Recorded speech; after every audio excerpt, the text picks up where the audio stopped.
예, 우리가 14장 하는 거죠. 그죠? 예, 14장 저번주에 서론을 말씀을 드렸고, 예, 특별한 행위 언약에 관하여. 자, 지금까지는 일반적인 행위 언약에 대한 것이었다. 이제 특별한 행위 언약에 대하여 다루겠다. 어디에 행위 언약이 요약적으로 규정되어져 있는가? 일반적인 행위의 언약은 어디에 기록되어 있죠? 양심에 기록되어져 있는. 그래서 우리가 이런 부분은 우리가 자연법이라고 말을 하죠. 이제는 특별한 행위 언약인데, 이 특별한 행위 언약이 요약적으로 어디에 규정되어 있는가? 여러분이 답을 아시죠? 도덕법 안에서. 도덕법 안에서라고 하는 것은 무엇을 말하죠? 자, 하나님의 법에는 구약에서 의식법과 시민법과 도덕법이 있죠. 이 도덕법은 뭡니까? 십계명을 말하는 거죠. 제1계명은 뭐예요? 나 외에 다른 신을 섬기지 마라. 제2계명은 뭐죠? 형상 숭배를 하지 말아라. 제3계명은 뭐죠? 하나님의 이름을 망령되이 일컫지 말아라. 제4계명은 안식일을 기억해서 거룩히 지키라. 그리고 둘째 도판의 첫째 계명인 5계명은 뭡니까? 내 부모를 공경하라. 다음에 6계명은 살인하지 마라. 7계명은 간음하지 말라. 8계명은 도적질하지 마라. 자, 9계명은 내 이웃에 대하여 거짓 증거하지 마라. 제 10계명은 내 이웃의 것을 탐하지 말라. 다 하지 말라 그러는데 어때요? 4계명과 5계명은 하라라고 말씀하죠. 그죠? 안식일을 거룩히 지키고, 예, 그래서 어찌 보면 그 제 4계명이 그 1계명을 갖다가 정리한 거라고 말을 해도 과언이 아니죠. 5계명이 둘째 도판을 정리한 것이라고, 압축한 것이라고 말해도 그렇게 과언이 아니죠. 여러분, 부모 공경은, 이것은 어때요? 단순히 그 부모님을 공경하는 것을 넘어서는 거죠. 그죠? 이 유교의 가르침을 보면 충효 사상이죠. 국가에 충성하고 부모를 공경하는. 그래서 유교 사상을 갖고 있는 분들은 참 그것도 굉장히 편협된 거죠. 그죠? 그 문자에 얽매여 있다 보니까 그들이 어때요? 부모는 돌아가시면 끝나는 거고, 자, 아내는 다시 얻으면 되고, 자식은 다시 낳으면 된다. 아주 이런 희한한 생각들을 하고 있는. 자, 어때요? 국가에 충성하는 것 때문에 다른 것들은 다 무시해도 되는 그런 건 아니죠. 예, 우리가 말하는 이 십계명은 굉장히 중요한 법이죠.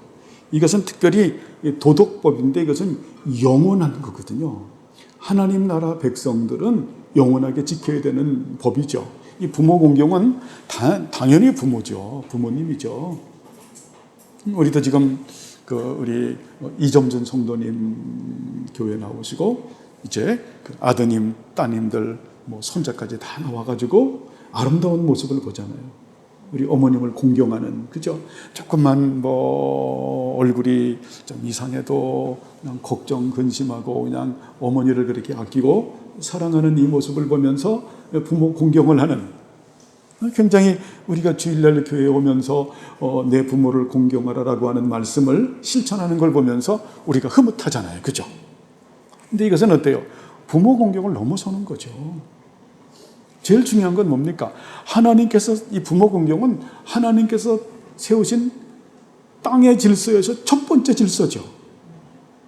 첫 번째 질서. 이것을 우리가 어디서 봅니까? 노아의 홍수 사건에서 보는 거죠. 노아의 방주에서 나오고 난 다음에 어때요? 그러면서 셈과 함과 야벳에서 거기서 어때요? 땅의 질서를 파괴하잖아요. 땅의 질서를 파괴하는 게 뭘 파괴하는 겁니까? 부모 공경을 파괴하는. 이게 부모 공경을 파괴하는 것은 둘째 돌판 전체를 파괴하는 거예요. 땅의 질서를 파괴하는. 우리가 장자 르우벤 같은 경우 땅의 질서를 파괴하잖아요. 그래서 장자권 자체가 누구에게 넘어갑니까? 요셉에게 넘어가는 것을 볼 수가 있죠. 그죠? 그 땅의 질서를 파괴하잖아요. 아버지의 그 후첩을 갖다가 그 아들이 그런다라고 하는 게 이게 땅의 질서를 파괴하는, 하나님의 세우신 권위와 질서를 파괴하는, 그것은 살인이 있고 간음이 있고 도적질이 있고 거짓 증거가 있고 탐하는 게 다 있는 거죠. 여러분, 하나님께서 세우신 권위와 질서를 파괴하는 것이 사실은 땅의 질서를 파괴하는 거예요. 부모 공경을 하지 않는 거예요. 그런 사람들은 땅에서 어때요? 잘 되지 못하죠. 왜냐하면 하나님께서 세워진 질서를 파괴하기 때문에, 하나님께서 이 질서를 세워서 역사를 끌고 가는데 그것을 파괴하기 때문에, 그것은 굉장히 아주 두려운 그런 일이죠. 그죠? 섭리의 질서를 여러분 공부하셨죠? 섭리의 질서는 어때요? 이 구약의 지혜서예요. 잠언, 전도, 아가서. 여러분, 정말 이 삼위일체 하나님과 예수 그리스도를 아는 사람들은 이 지혜서를 정말 튼튼하게 알아야 돼요. 하나님의 애차라고 하는 그 표현을 냈죠. 우리가 이해할 수 없는 불가해한 신비로 가득 차 있다. 바보가 아니기 때문에 선과 악은 구분해야 되겠고, 참과 거짓은 구별해야 되겠고, 진리와 비진리는 우리가 분별해야 되지만, 창세기 1장에서 말하는 토부, 알죠? 토부 주제잖아요. 토부, 하나님 보시기에 좋았더라. 절대적이고 완전하고 영원하시고 불변하시고 무하신 선을 우리가 믿고, 절대 여러분 이데올로기를 가지고 싸우려고 하지도 말고, 다투려고도 하지 말고, 이기려고도 하지 말고, 내가 지적질해서 그를 뜯어고치려고도 하지 말고, 지나치게 염려와 걱정과 근심도 하지 않길 바랍니다. 이게 섭리의 질서예요. 그리고 우리들은 어때요? 성령님과 말씀을 따라서 하나님의 나라 속에서 예수 그리스도의 몸된 교회 안에서 주신 삶을 우리가 성실하게 살아가면 되는 거죠. 여러분, 크리스찬은 반드시, 오늘도 김영찬 집사가 기도했지만, 땅과 하늘에 걸쳐있는 거룩하고 영광스러운 나라에서 하나님의 나라의 왕이요 중심이신 예수 그리스도의 거룩한 sak임과 거룩한 다스림에 참여되면서 완성을 향해서 전진해 가는 거예요. 그렇게 살았던 분들이 누구죠? 족장들. 그죠? 여호와께서 경영하시고 지으실 터가 있는 성을 바라보면서 그들은 살았잖아요. 예수님께서 말씀하잖아요. 나의 때 볼 것을 그들이 바라보면서 살아왔다고. 그들을 위해서 하나님께서 어때요? 한 성을 예비하셨다. 새 예루살렘을 예비하셨다. 굉장히 중요한 거죠.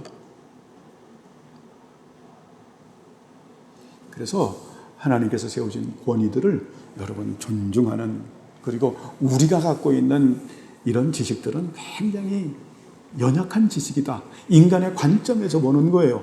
여러분 자신이 여러분을 압니까? 네? 내가 나를 안다고 생각해요? 네?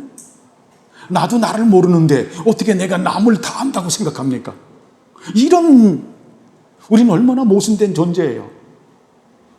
예전에 이런 일이 한 번 있었죠. 어느 그 경찰 한 분이 굉장히 청렴한 경찰이에요. 이야, 그분의 그 청렴함은 이루 말할 수가 없어요. 그런데 어느 날 뇌물을 받아먹어.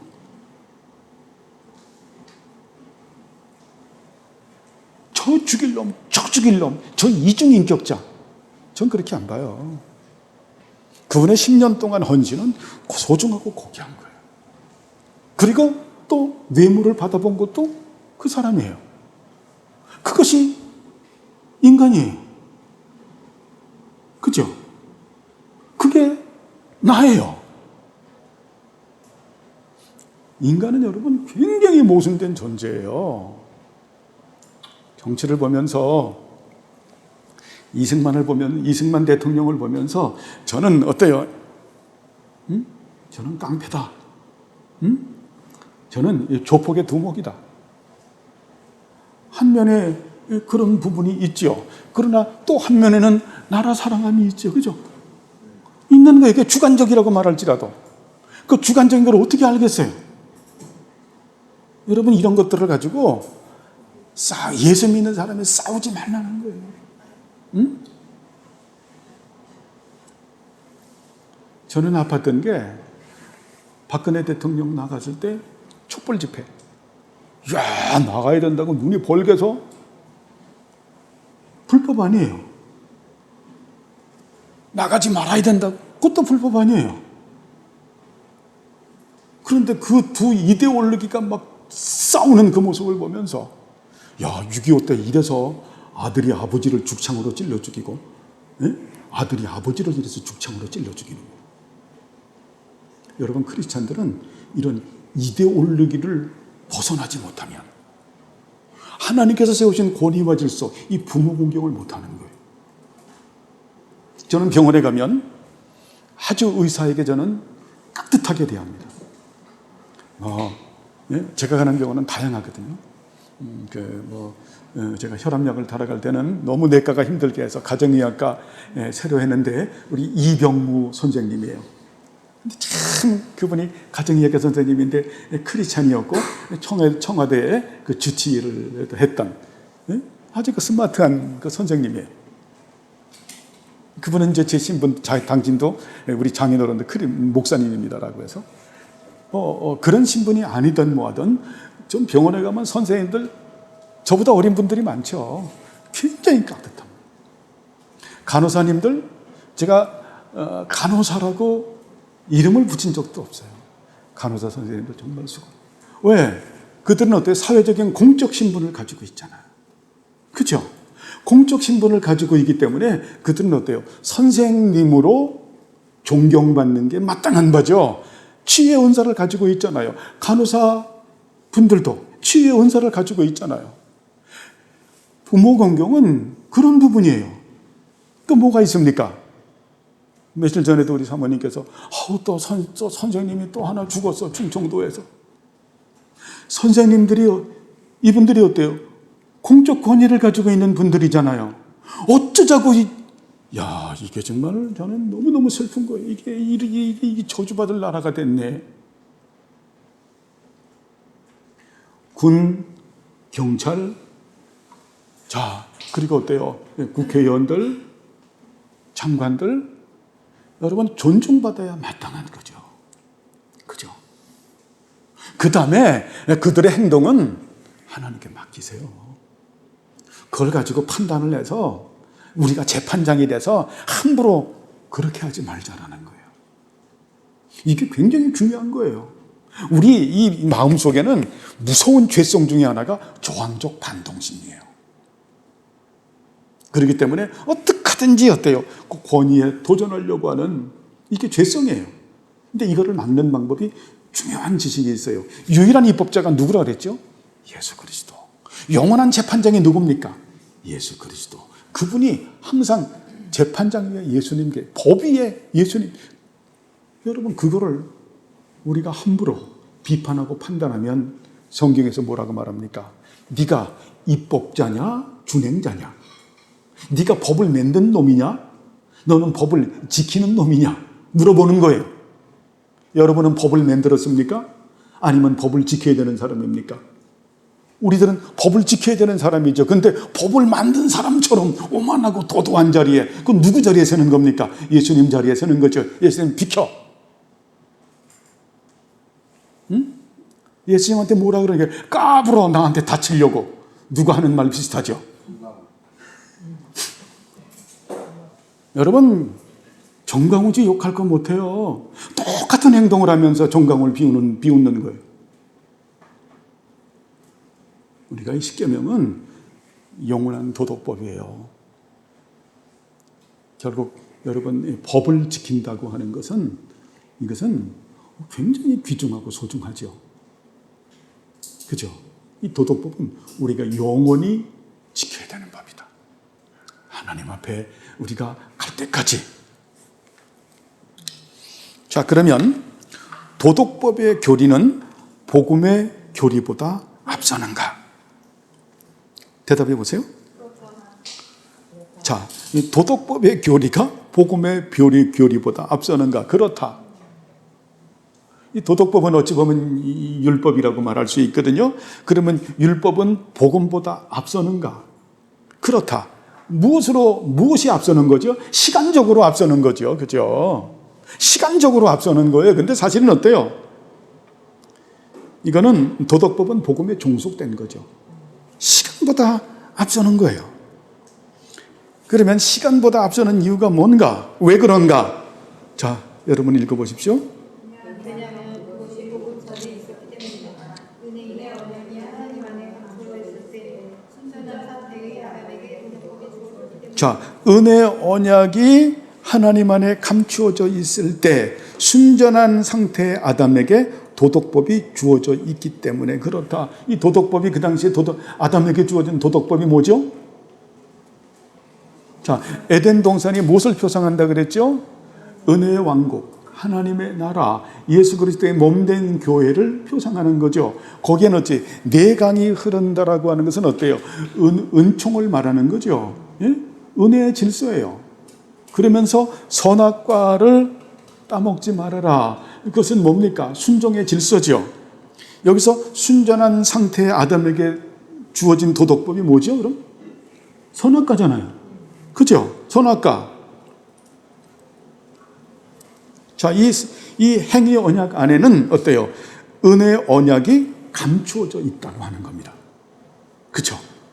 감추어져 있는 거죠. 쉽게 말하면 이거죠, 여러분. 엄밀히 말하면 절 보세요. 엄밀히 말하면 모든 이 언약은 은혜 언약이에요. 은혜 언약. 은혜 언약. 자, 이게 다 은혜 언약이에요. 그래서 우리가 구속 언약도 은혜 언약으로 말하는 거예요. 그래서 은혜 언약 안에 전부 있는 게 그게 구속 언약이에요. 구속 언약은 영원전에 삼위일체 하나님과 예수 그리스도께서 맺은 언약이죠. 그죠? 굉장히 중요하죠. 웨스트민스터 신앙 고백서도 다루고 있지만 구속 언약 근데 이게 은혜 언약 아예 범주에 있는 거예요. 이게 은혜 언약이에요. 그게 우리들에게 주시는 은혜 언약이에요. 다음에 행위 언약.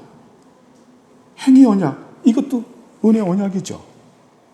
자, 노아의 홍수가 있고 난 다음에 주어진 언약. 그게 뭡니까? 보존 언약이죠. 이것도 은혜 언약이죠. 아브라함에게 맺었던 언약, 다윗에게 맺었던 언약, 다 은혜 언약이죠. 여러분, 이건 은혜 언약인 거예요. 은혜 언약. 그래서 모든 언약은 은혜 언약에 다 종속되어져 있는 거예요. 하나님께서 우리에게 은혜를 베풀어 주시는 그런 언약이죠. 그죠? 그래서 은혜 언약의 첫머리라고 하면 우리가 구속 언약으로 보고, 근데 그것을 구분하기 위해서 구속 언약이라고 하는 표현을 쓰는데, 구속 언약이라는 용어를 쓰는 분들도 늘 이건 은혜 언약을 말하는 거구나. 삼위일체 하나님과 예수 그리스도가 언약을 맺어서 우리들에게 은혜 주시는 언약이잖아요. 그죠? 은혜 언약의 첫머리예요. 그 다음에 행위 언약도 뭡니까? 그것도 은혜 언약이잖아요. 그죠? 그 행위 언약 안에는 은혜 언약이 감추어져 있잖아요. 그리고 창세기 3장 15절이 뭡니까? 은혜 언약이잖아요. 그죠? 은혜 언약이잖아요. 노아의 홍수도 보존 언약도 은혜 언약이잖아요. 여러분, 이 노아의 홍수 이 사건은 굉장히 중요한 부분이죠. 거기서 무지개 언약을 하는데 무지개 언약을 하면서 뭐라고 말씀합니까? 무지개 언약을 맺는 이유가 뭐예요? 하나님께서 너희들은 태어날 때부터 범죄한 존재이기 때문에 내가 이제는 결코 물로 심판하지 않겠다. 그걸 뭘 막에 얘기하는 겁니까? 너희들은 전적으로 타락했고 전적으로 부패하고 무능력하고 무지한 존재다. 그런 너희들에게 내가 뭘 맺겠다? 언약을 맺겠다. 그때마다 심판하면 인간이 어때요? 나만 할 존재가 없기 때문에. 그래서 이게 은혜 언약인 거예요. 은혜 언약이죠. 은혜 언약. 아브라함과 맺은 언약도 은혜 언약이죠. 은혜 언약. 그래서 이런 모든 그 언약들은 우리가 구분하지만 은혜 언약에 들어가는 거다. 그래서 행위 언약이라고 하는 이 부분을 미리 우리가 율법에 대해서 공부했잖아요. 율법은 죄가 무엇인지 가르쳐주고 죄인임을 깨닫게 하시고 그 다음에 어때요? 어디로 넘어 우리가 예수 그리스도를 믿게 하시고 그리고 난 다음에는 어때요? 하나님의 사람으로 온전케 만드는 이야, 참 절묘한 법이죠. 그죠? 절묘한 법이에요.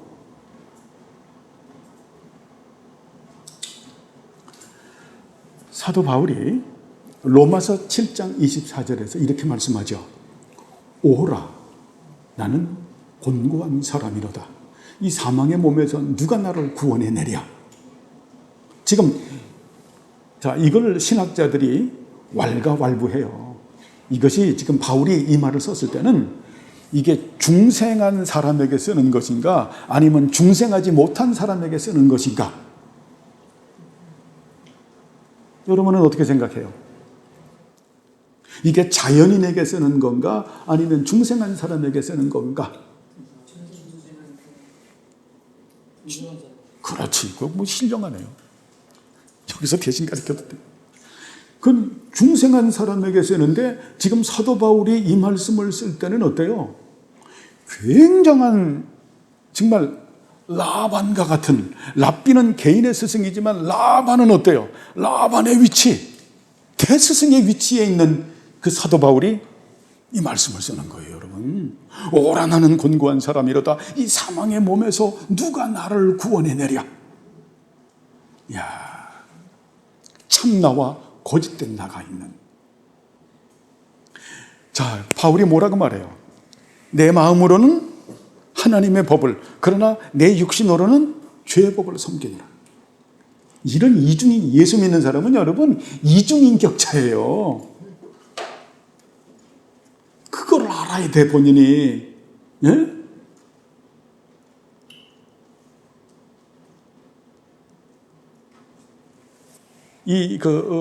우리가 철학을 공부하면, 철학도 그렇게 심취에 들어가면 사도 바울의 고백을 해요.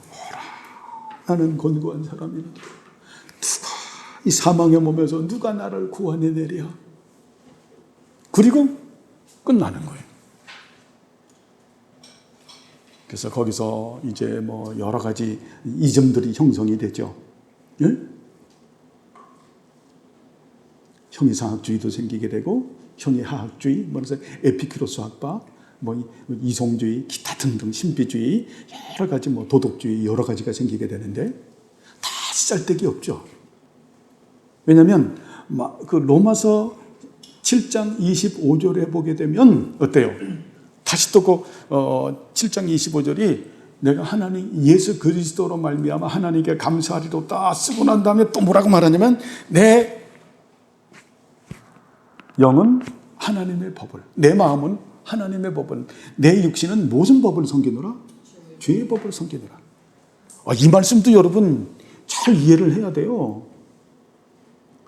죄송합니다. 이런 어느 인간은, 내가 오늘 인간이라는 표현을 씁니다.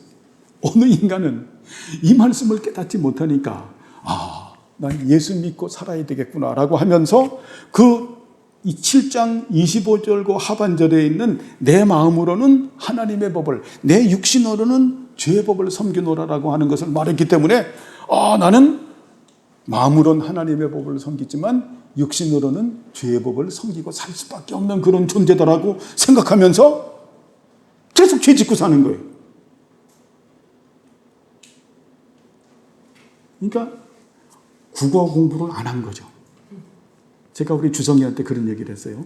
주성이가 앞으로 이과를 선택하면 반드시 국어와 영어와 국어를 열심히 읽기를 열심히 공부해야 된다. 주성.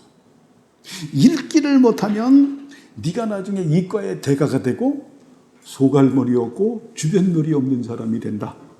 네가 갖고 있는 지식을 갖다가 소피아라고 하는 지혜로 풀어 헤치지 못하는 사람이 된다. 여기서 바울이 말하는 내 마음으로는 하나님의 법을, 내 육신으로는 죄의 법을 섬기노라라고 하는 것은 뭘 말하는 거예요, 지금? 예수 그리스도와 연합되지 않으면 결코 내가 하나님의 법을 따라 살 수 없다라는 것을 강조하는 거죠. 아니, 이걸 여러분 잘 알아야 돼요. 그래서 고뇌 하다가 그렇게 빠지는 사람이 있어요. 그래서 그 다음에 8장 1절로 넘어가는 거죠.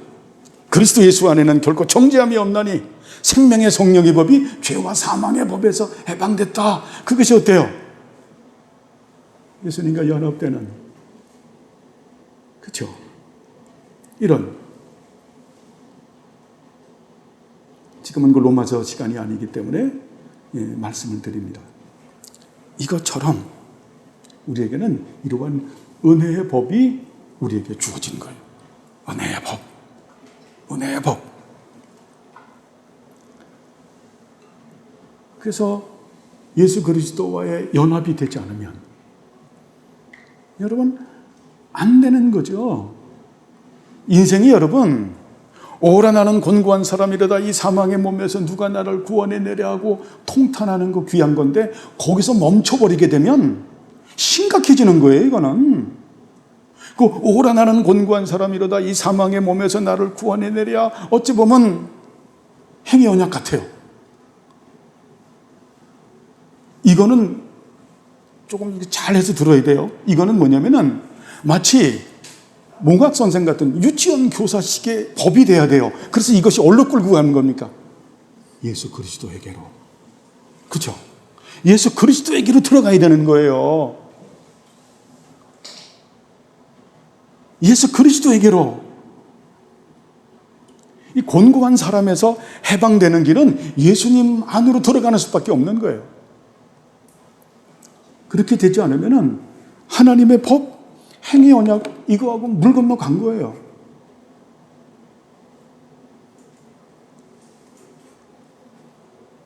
그래서 예수님에 대해서 성경에서 가르치는 거잖아요. 그리스도 예수 안에 있는 자에게 결코 정죄함이 없나니, 예수님께서 네 죄 문제를 근본적으로 해결했다. 근본적으로 해결한 예수 그리스도가 이사야를 가지고 말씀하죠. 이사야 7장인가요? 예수님은 뭐라고 말합니까? 미스라. 정사와 권세를 한 몸에 쥐고 계신 분이시다. 그죠? 미스라. 바로 뭡니까? 예수님은 하나님의 나라의 왕이요 중심이신 분이시다. 두 번째, 예수님에 대해서 이사야가 뭐라고 말합니까? 그분은 펠레, 기묘자이시다. 성부 하나님과 동일한 본질을 가지고 계시고 동등하게 영광스러우시며 동시선지하신 독특한 그 아들이시다. 하나님의 거룩한 경륜의 뜻을 이행하시는 분이시다. 이게 펠레, 기묘자지요. 세 번째가 뭐죠? 요에츠, 상담자다. 그분은 천지하신 하나님이시다. 네 번째가 뭐죠? 엘기뽀르, 천능하신 하나님이시다. 성경을 한번 펴보세요. 이렇게만 시간 절약하느라고 성경은 아니거든요. 여러분이 이사야 7장, 저도 성경.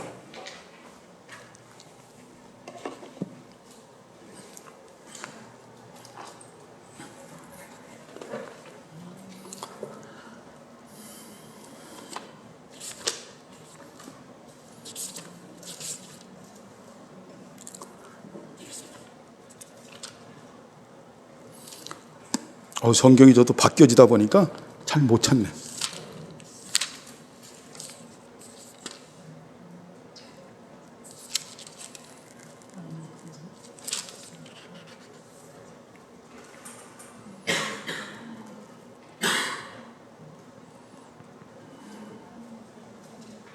이사야가 몇 장이죠?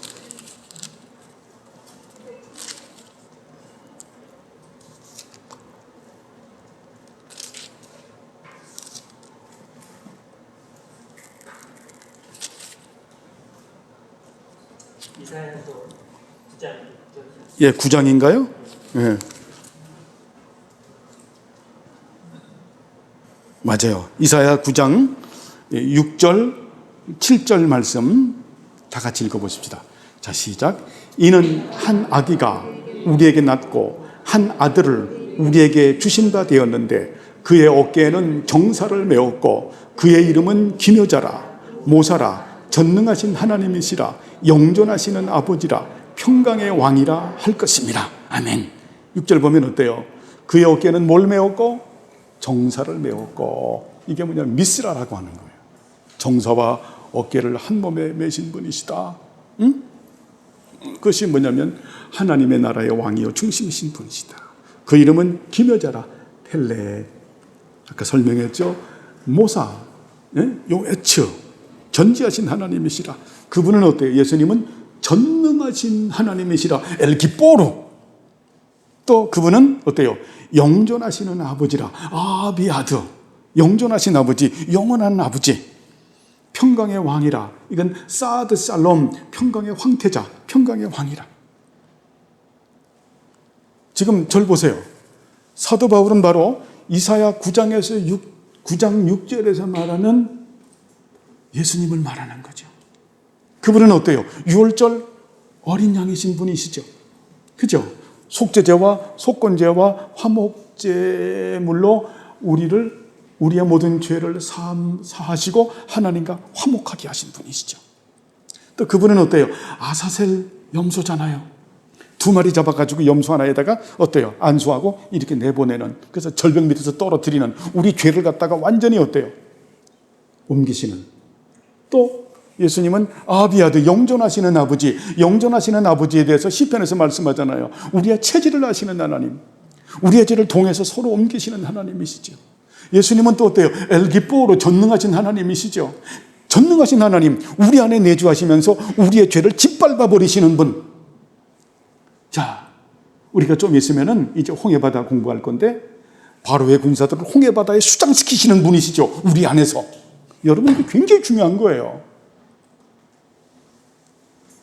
그리고 예수님은 예전에 공부도 하였어요. 시가를 하면서 에바 속에 있는 한 여인, 에바 속에서 갇혀서 꼼짝달짝하지 못하는 우리들, 전적으로 타락했고 전적으로 부패하고 무능력한 무지한 우리들에게 어때요? 꼼짝을 못하죠. 죄의 포로가 돼서. 여기서 나부로 임봉해서 천사를 가지고 우리의 죄성을 바벨론으로 옮기시는 분. 우리 죄의 이 목에 멍에를 깨뜨려 주시고 손발에 묶여있는 이 착고를 깨뜨리시는 분이시죠. 그죠? 그분으로 인해서 우리가 어때요? 죄 문제가 근본적으로 해결된 거예요. 그 예수님이 우리와 어떻게 됩니까? 연합하시는 거죠. 로마서 8장은 그런 얘기예요. 연합하시는 거예요. 그 믿음으로 그리스도가 계시게 하옵시고. 부활하고 승천하신 예수님께서 하나님 우편에 앉아 계시지요. 그래서 예수님은 신성의 편재성으로 당신의 영인 성령님으로 성령님을 통해서 우리 안에 오셔서 우리가 연합되시는 거죠. 여러분이 연합의 은총, 이 유니티라고 하는 것이 대단히 소중하죠.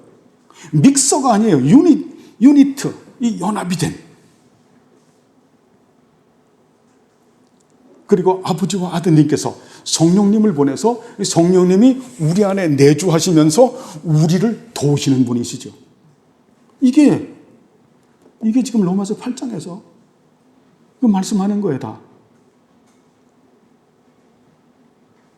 이러한 우리가 오라나는 곤고한 사람이더라고 하는 것이 어때요? 이것이 몽학선생처럼 돼서 예수 그리스도를 우리가 정말 영접해야죠. 만나야죠.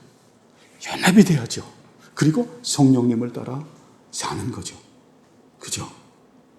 그래서 오라 나는 곤고한 사람이로다. 이 사망의 몸에서 누가 나를 구원해내라고 하는 것은 어찌 보면 율법적 기능을 가지고 있는 거예요. 율법은 반드시 누구에게 인도한다? 예수 그리스도에게 인도한다. 그래서 곤고한 사람이더라고 하는 것으로 탄식하는 것은 귀하지만 거기에서 멈추면 인생이 망가지는 거예요. 사도 바울의 위대한 점은 그 위대한 바울이 그렇게 고백하는데 그것이 어때요? 마치 몽학 선생처럼 고백하면서 예수 그리스도에게 팍 들어가서 어때 연합이 되고 성령님이 와 계셔서 육신의 생각으로 살지 않는. 이 육신의 생각은 뭐라고요? 사망이요. 영의 생각은 생명과 영원한 생명, 평안이니라, 샬롬이니라. 육신대로 살면 반드시 죽을 거지만 영으로 살면 반드시 너희들이 살 것이다. 이것이 단순한 우리 의지를 말하는 게 아니잖아요. 삼위일체 하나님 내 안에 내주하시고 예수 그리스도께서 나와 연합되시고 성령님이 내주하시는 그 은혜로 우리가 살아가는 거죠. 이거를 가리키는 게 또 행위 언약이기도 하죠. 여러분, 우리 너무 감사하잖아요. 이게 최고의 복이죠. 이거보다 더한 복이 있으면 갖고 나와봐요.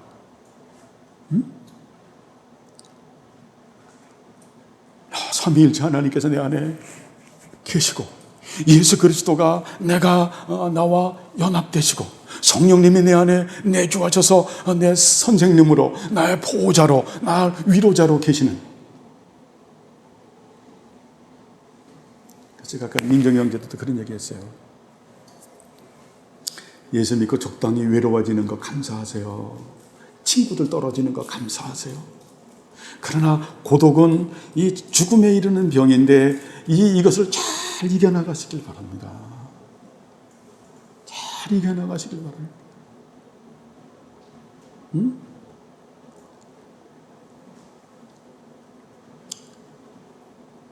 하나님께서 아브라함을 친구라고 말하죠. 여러분도 하나님하고 친구 되십시오. 그렇게 하게 하는 것이 행위 언약인 거예요. 그래서 행위 언약은 은혜 언약에 종속되어져 있는, 다 은혜인 거예요. 은혜. 죄가 변형이 돼서 뭐 행위 이렇게 말하지만 다 은혜인 거야. 은총이에요. 자, 그렇다면 도덕법을 먼저 사용해야 하는가? 답변하시죠? 율법에 대한 첫 사용과 능력을 생각할 때 그 율법은 우리에게 무엇을 해야 하는지, 우리의 죄가 무엇인지, 그리고 우리의 죄가 응답하여야 할 증거에 대해서. 이거는 뭐 저번 시간에 공부한 거니까 무슨 말인지 알겠죠? 자, 왜 율법이 모세 전에는 없다고 하는가? 그것은 모세에 의해서 주어진, 그리고 하나님의 손에 의해서 실제로 기록된 그 율법을 말하는 것이다. 그러나 다른 면에서 동일하게 율법은 아담과 하와의 마음속에 기록되었다. 그렇죠. 이미 마음에 기록되어 있죠. 그죠? 그래서 본성으로 알고 있는 거죠. 자, 율법이 실제 기록된 율법은 어떻습니까? 이스라엘 백성들이 출애굽을 하고 난 이후에 100일 만에 시내산 밑에 도착해서 하나님께서 이제 어때요? 시내산 밑에서 시내산 위로 올라오라고 말씀하죠. 그렇게 해서 십계명을 비롯해서 613개 조항의 도덕법을 주시죠. 그 613개 조항의 그 율법이 뭡니까? 의식법과 시민법과 도덕법으로 구분하는 거죠. 그렇죠? 자, 이것이 지금 우리들에게는 어때요? 이제 의식법과 시민법은 우리가 안 지키죠. 왜? 예수님께서 의식법과 시민법을 완성하셨기 때문에. 그런데 엄밀히 말하면은 의식법이 어디로 흡수가 되냐면은 첫째 돌판에 흡수되는 거예요. 사실은. 그리고 시민법은 어디로 들어가는 겁니까? 둘째 돌판에 자신의 흡수가 돼요. 공부를 해보면 그래요. 그래서 영원한 도덕법이 구약의 성도, 신약의 성도, 하나님의 나라의 백성들이 섬겨야 되는 법이죠. 우리의 생활과 우리 삶과 생활의 규칙이 되는 거죠. 이것은 어때요?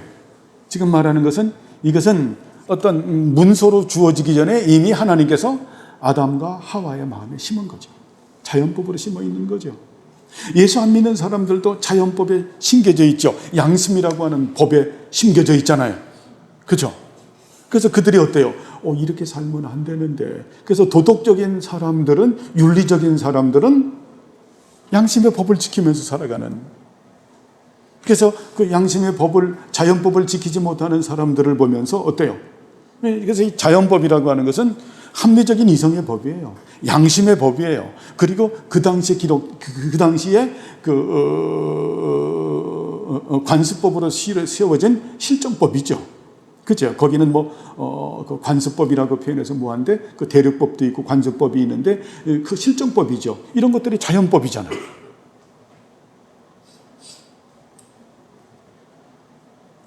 아주 윤리적인 사람들은 그 법에 순종하면서 살잖아요. 그죠?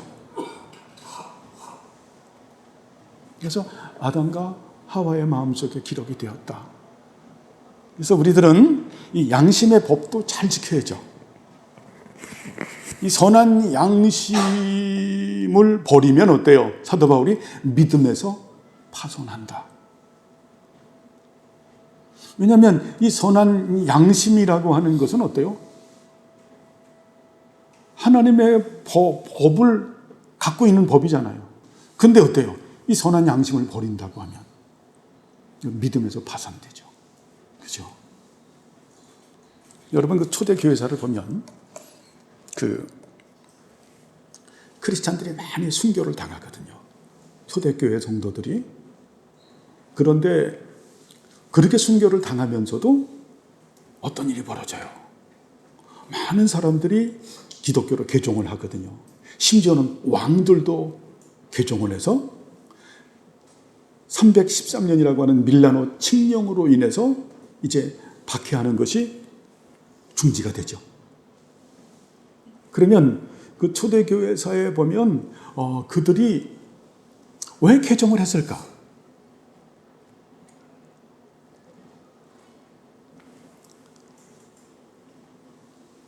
그 중에 뭐 많은 요인이 있는데 가장 큰 것이 뭐냐면 크리스찬들의 착함 때문에 그런 거예요.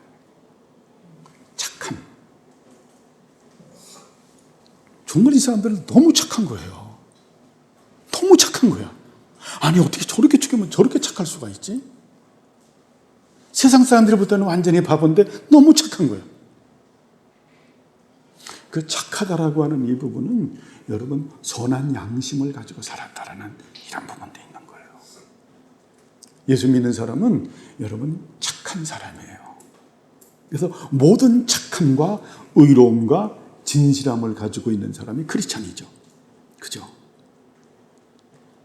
예수 믿는 사람이 착함을 버리면 의로움과 진실함이 없어져요. 더 이상 들어갈 수가 없는 거예요. 착해진다. 이거 초대교회사에서 제가 다시 한번 정리하면서 어느 교수님이 글을 썼는데 그 당시에 그 순교에 대한 부분을 아주 그 현장까지 답사를 하면서 썼기 때문에 참 보면 착함 때문에 죽어요.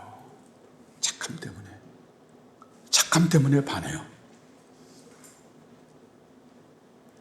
제가 그런 말을 했죠.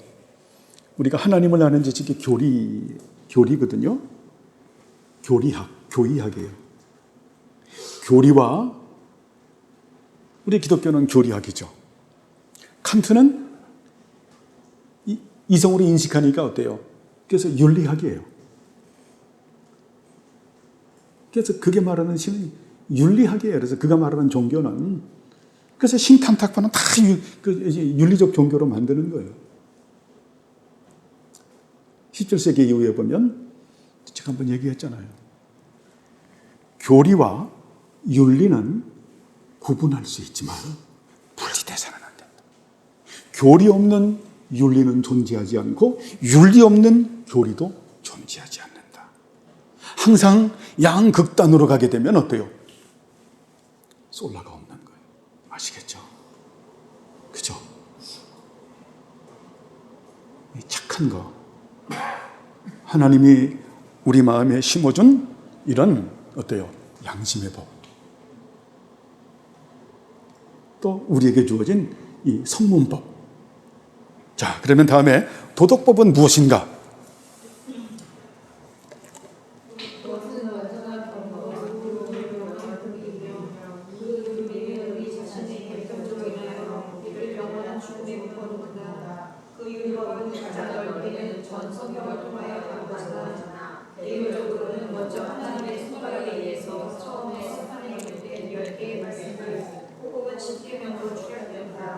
이 십계명이 성판에 기록되었다는 사실은 마음의 사실을 알려주는 것인데 우리 마음에 기록되어 있으니 분명한 이 계명으로 우리의 마음의 왕과 안전할 뿐만 아니라 세상의 종말까지 그것들을 영속적으로 사랑한다는 것이다.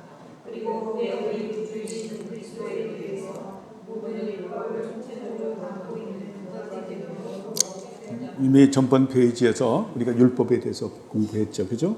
도덕법은 죄를 알게 하고 죄인임을 선포하고 예수 그리스도에게 인고하고 하나님의 사람으로 온전하게 만드는 법이다. 그래서 이 계명으로 우리의 마음이 완고함이 드러날 뿐만 아니라 세상의 종말까지 그것을 영속적으로 사용한다. 우리의 생활과 삶의 규칙이라는 거예요. 그죠? 그래서 우리는 이제 어떻게 돼요? 예수 믿은 우리들은 이제 율법의 정신과 의미를 깨닫고 율법을 넘어서는 삶을 사는 거죠. 그것이 뭡니까? 이제는 반강제적으로 억지로 하는 것이 아니라 기쁨과 즐거움으로 율법에 순종하는 거죠. 율법이 이제는 어때요? 옆집 아저씨의 말씀이 아니라 위협하는 것도 아니고 이것이 이제 누구의 사랑하는 아버지의 말씀이죠. 그죠? 그래서 여러분, 크리스천은 율법에 순종하는 사람이에요. 율법에 지키는 사람이에요. 그 퓨리탄들이 글을 쓰면 다 어때요? 인생에 보면은 율법을 지켜야 된다. 그것은 이 배식을 깔고 있는 거예요. 이 배식을 깔고 있는 건데 이러한 신학이 없는 사람들이 보면 이건 전부 청교도들은 율법주의자다. 퓨리탄들은 율법주의자다. 이렇게 오해하는 거예요. 무슨 말인지 알죠? 지금 제가 이것만 짝 잘라서 얘기한다고 하면 크리스찬은 율법을 지켜야 합니다라고 하는 것만 딱 지키면 어때요? 저 김상수 목사는 율법주의자구만. 참 사람 하나 참 모함하려면 참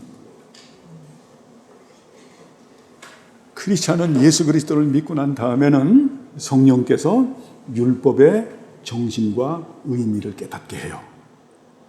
그리고 율법에 넘어서는 삶을 살게 하는 것이죠.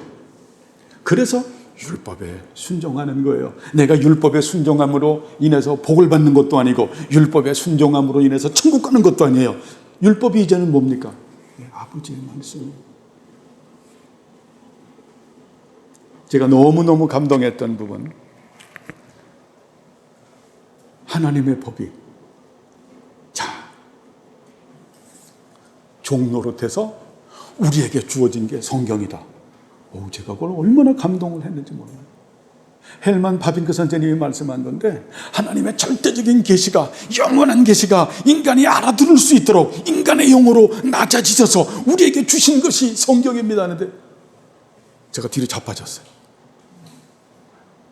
와, 하나님의 영원한 계시가 인간의 영으로 낮아지셔서 종노릇해서 우리에게 주어진 것이 성경이다. 하나님,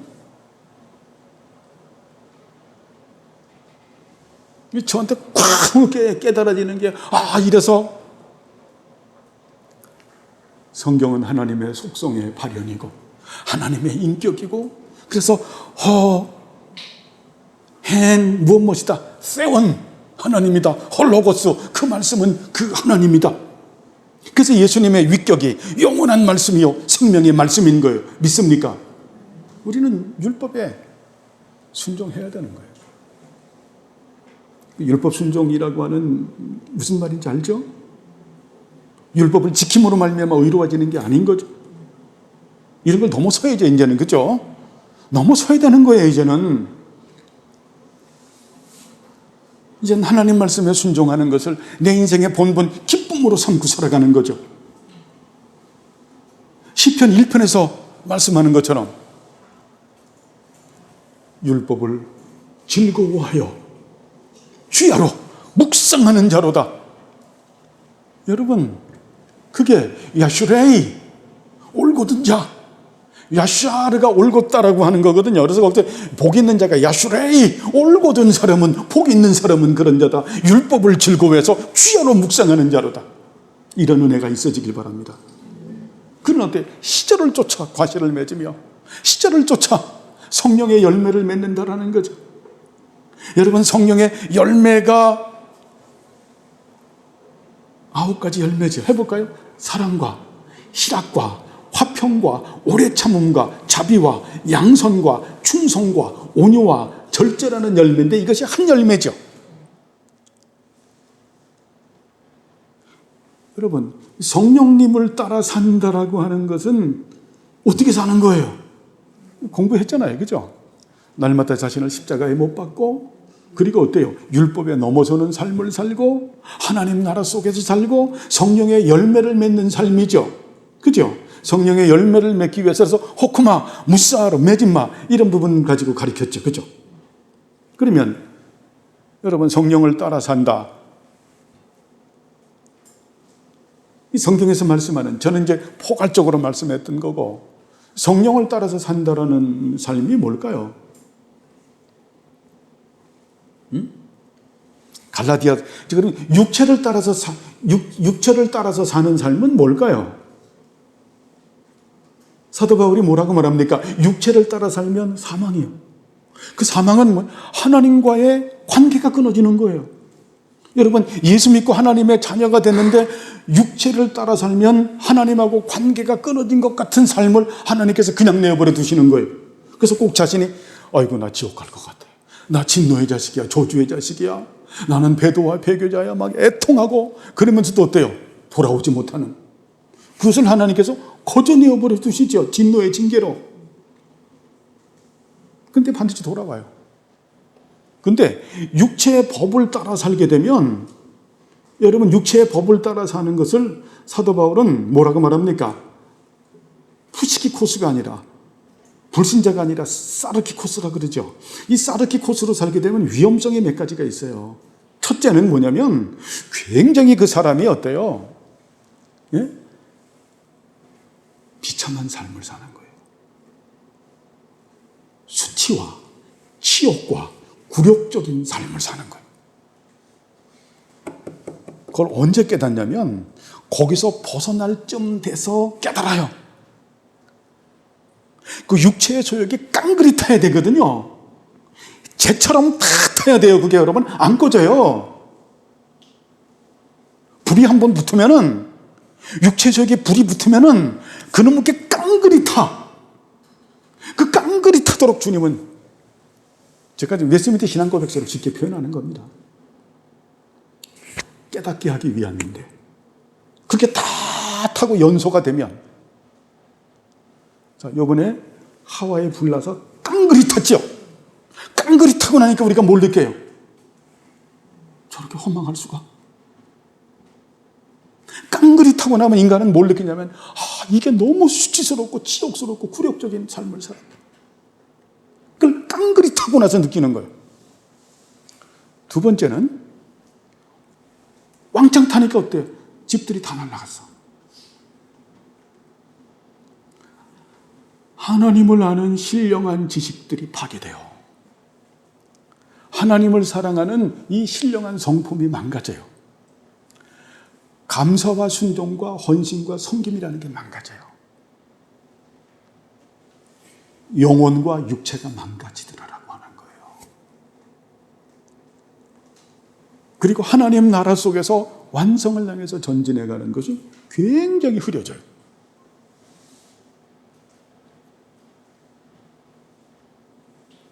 그래서 반드시 우리는 성령님을 따라 살아야 된다. 오늘 여기까지 하는데요. 자, 성령님을 따라서 살아야 한다. 제가 이렇게 좀 여러 가지 포괄적으로 말하는 이유는 절 보세요. 제가 이 교리를 가르치면서 여러분들에게 신학을 웬만하면 안 가르치려고 그래요. 왜냐하면 신학이라고 하는 것은 교리에다가 철학을 덧입혀서 하기 때문에 굉장히 형이상학적인 게 있어요. 그런 걸 가르치면, 신학을 가르치면 여러분이 신학생이 아니잖아요. 이미 예수님 믿잖아요. 하나님 자녀잖아. 이 디다케를 배우는 거잖아요. 교훈을, 교리를, 신앙을 배우는 거기 때문에 그래서 철학을 빼고 여러분에겐 진리를 가르치는 거예요. 교리를 가르치는 거예요. 신학을 가르치는 거예요. 신앙을. 그래서 여러 가지 적용적인 면을 다루는 겁니다. 자, 에베소서를 펴보시죠. 에베소서 5장.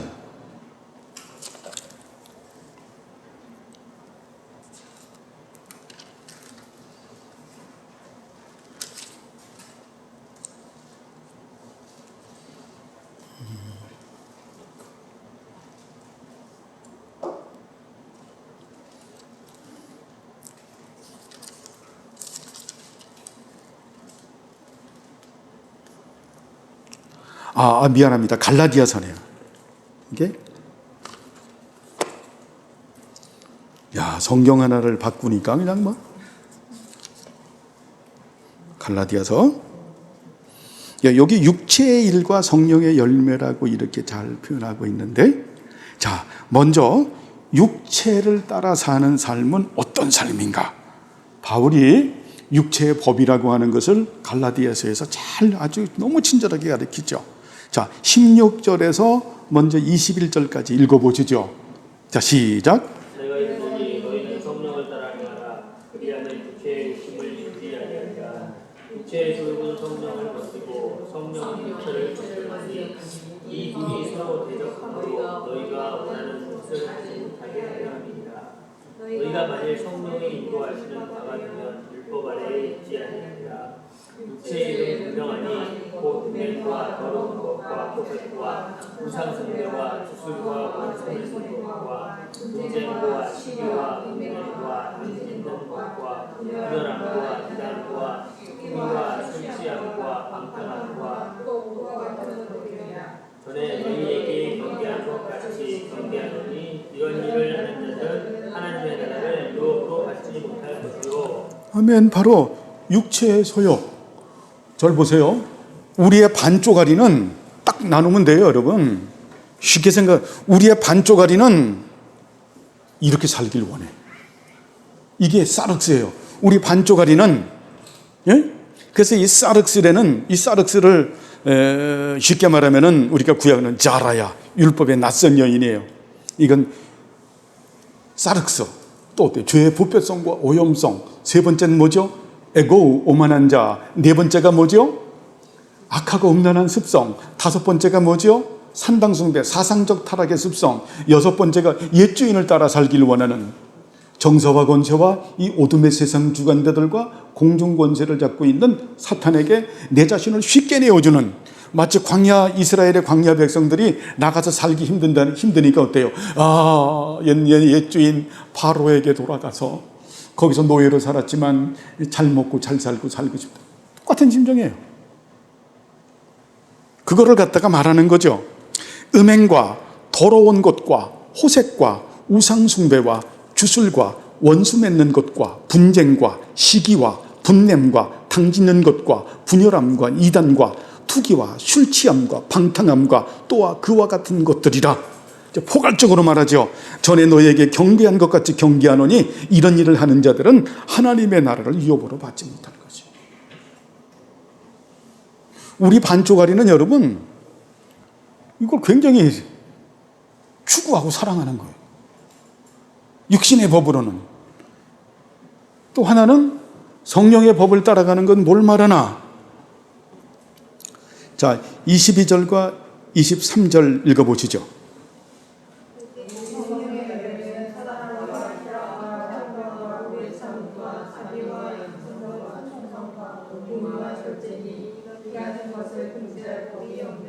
자, 성령의 열매는 사랑과 실학과 화평과 오래 참음과 자비와 양성과 충성과 온유와 절제다. 절 보세요. 자, 생각하는 게 굉장히 중요하죠.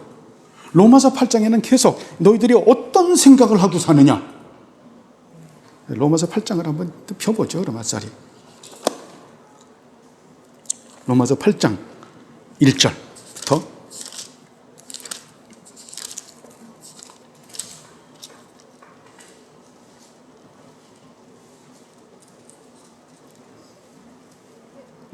자, 5절부터 제가 읽어볼게요. 육신을 따르는 자는 육신의 일을, 영을 따르는 자는 영의 일을 뭐하나니? 생각하나니. 육신의 생각은 사망이요 영의 생각은 생명과 평안이니라. 또 7장의 7절에 육신의 생각은 하나님의 법의 원수가 되나니. 이게 계속 생각을 말을 하죠. 그죠? 생각. 자, 여러분들은 어떤 생각을 하고 사시나요? 육신의 법을 생각하고 사시나요? 아니면은 영의 법을 생각하고 사시나요?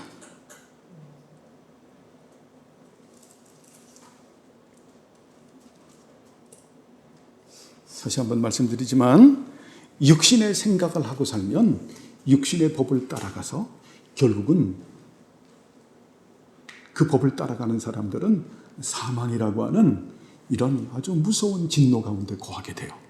그러나 성령님을 따라 사는, 성령님 따라 사는 것은 여기서 갈라디아에서 말하는 것은 내가 매 항상 사랑과 희락과 화평과 오래 참음과 자비와 양선과 충성과 온유와 절제가 중요하죠. 절제는 단순히 참는 게 아니죠. 엔크리테리아, 무엇의 밑에 있다? 성령님의 다스림으로써 우리가 참고 견디고 이기는 거죠.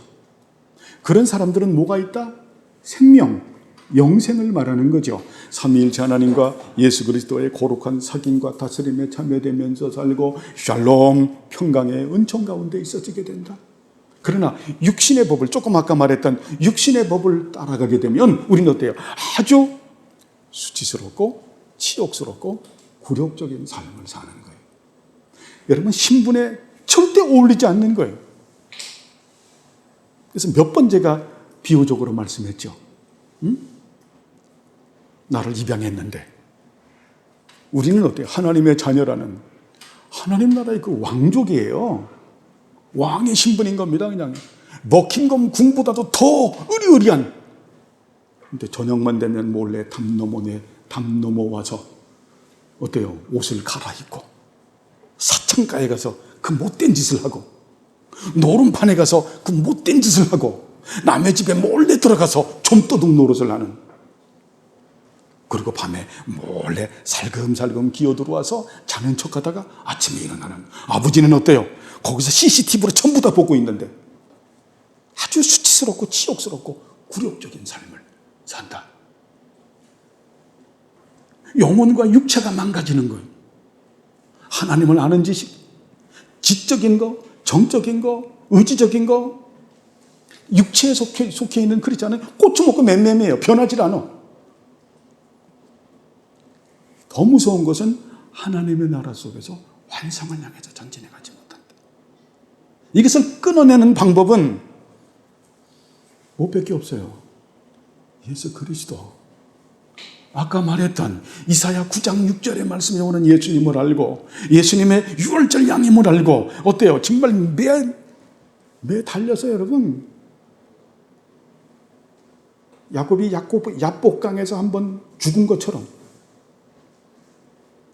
심각한 그런 한번 매어 달림이 있어야 되겠죠. 그리고 성령님을 따라 사는 이런 것들이 어때요? 다 하나님의 법이죠. 이렇게 됐을 때 어때요? 항구적인 법, 이 율법이라고 하는 이것이 사랑의 법이 되는 거예요. 이제는 이상한 아들 노릇 안 하고 그렇게 해서 진짜 아버지 아들이 돼서 옛날 같으면은 여러분 어떻게 합니까?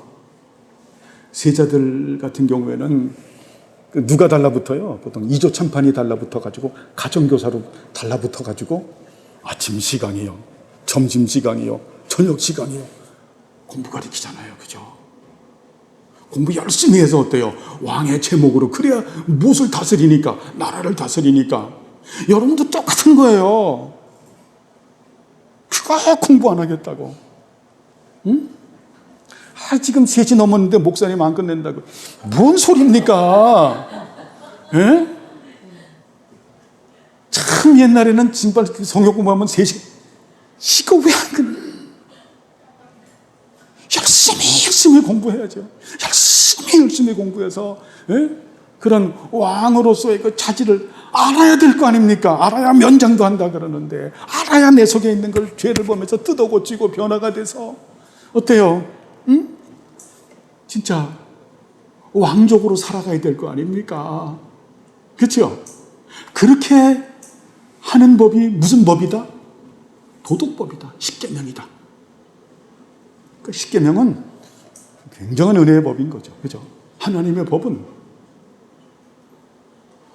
그래서 오늘도 여기까지 했는데요. 어쨌든 여러분, 그 하나님의 법이, 율법이 그런 사랑의 법이 되길 바랍니다. 나중에 율법이 뭐냐 그러면 하나님 사랑, 영혼 사랑. 나는 이 법으로 하나님을 사랑하고 이웃을 내 몸처럼 사랑한다. 예수님께서 말하는 율법의 대강령이 우리의 대강령이 되기를 간절히 바랍니다. 기도하시겠습니다. 하나님 아버지여, 감사를 드립니다. 우리를 사랑하셔서 이제 하나님의 법인 이 도덕법에 대하여 은혜 주심을 감사합니다. 정말 예수 그리스도로 인하여 이 도덕법이 우리에게 하나님의 법, 사랑의 법이 돼서 하나님의 사람으로 온전케 되며 우리의 삶의 생활과 규칙이 되는 법이 되게 하옵소서. 감사드리오며 예수님의 이름으로 기도드리옵나이다. 아멘.